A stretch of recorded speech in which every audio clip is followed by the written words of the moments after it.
thing when I like a new guy where I imagine him saving me from a near-death experience. Like I might get shot in a bank and my dream guy would appear out of nowhere and swoop me up with one arm and like carry me out with effortless strength, like sweet-talking me to a speeding truck towards the nearest hospital.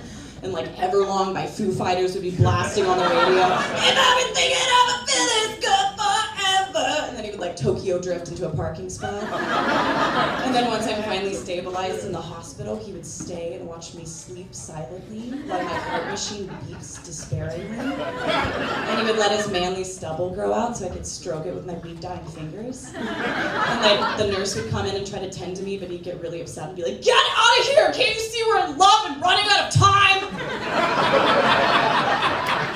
And then I could like wake up but not remember who I am, like the movie Overboard, so he'd be forced to incorporate me into his life immediately so my sanity didn't slip away on his watch. And you know, if I really liked him, I could just like keep it up and keep living with him and it'd be great, but if he started to annoy me, I could just like come out of my coma and be like, "Oh my god, I just remembered I totally have a husband."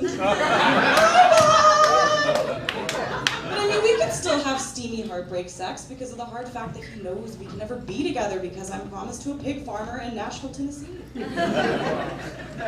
apologize for all the flaming balls of emotion I keep throwing at you guys. I'm actually a victim of emotional dominance disorder. Like 99% of women that take birth control suffer from this. And I put full blame on the birth control market because they do not exactly explain to you what happens when you forget to take a few days worth of pills. Like they need to train the pharmacy girl to recite the side effects to you before you take it home with you. Side effects from forgetting to take your birth control may include slowly morphing into the girl from The Exorcist, followed by uncontrollable vomiting while your head rotates on your shoulders. Side effects also include uncontrollable urges to be horny, sad, and an intense craving for cheese nips and In-N-Out Burger. Additional side effects include hitting up your most mentally unstable ex-boyfriend and texting him you miss him.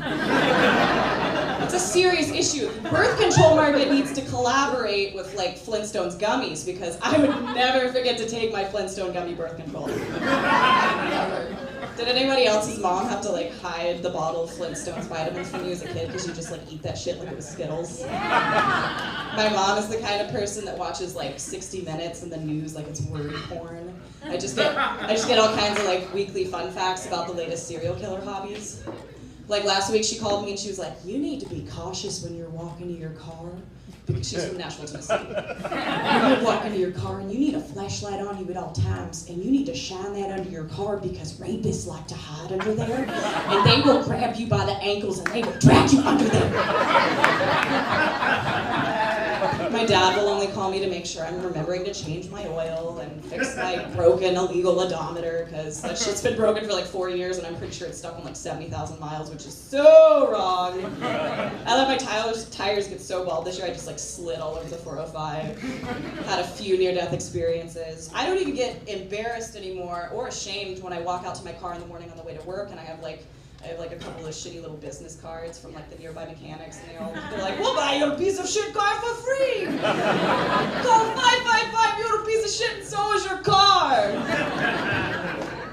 But I mean, I'm not too worried about the amount of abuse my car's taking in the city because of games like Grand Theft Auto, because I mean, they reassure me that when I'm sick of my car or when it fails on me, I can just get out in the middle of rush hour, spot a nearby minivan, open the door, rip out a soccer mom or two, and just speed away. There might even be like a sawed-off shotgun in the passenger seat, you know?